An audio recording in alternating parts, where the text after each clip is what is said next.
نشكركم لحسن تعاونكم للأستاذ شيكابالا والكابتن أحمد زيزو والكابتن شيكابالا.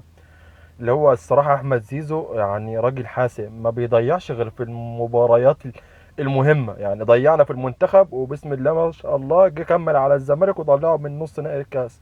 هو والراجل الأقرع شيكابالا ده هو ب10 لعيبة بيراميدز بص بيعمل إنجاز وبيطلع الزمالك من نص الكاس.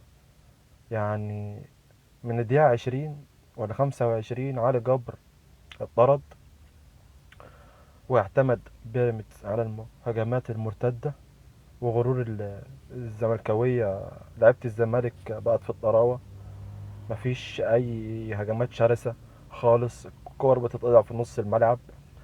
بيراميدز قدر ان هو يعمل كام هجمة مرتدة، تمام، بس ما عرفوش يستغلوها كويس. الجون جه اساسا من تمريرات حلوة يعني رمضان صبحي كان عامل ماتش النهارده جامد. بلاك توريه اللي في نص الملعب لاعب هايل جدا، يعني بيشبه اليو ديانج، مع انه مفيش زي طبعا اليو ديانج.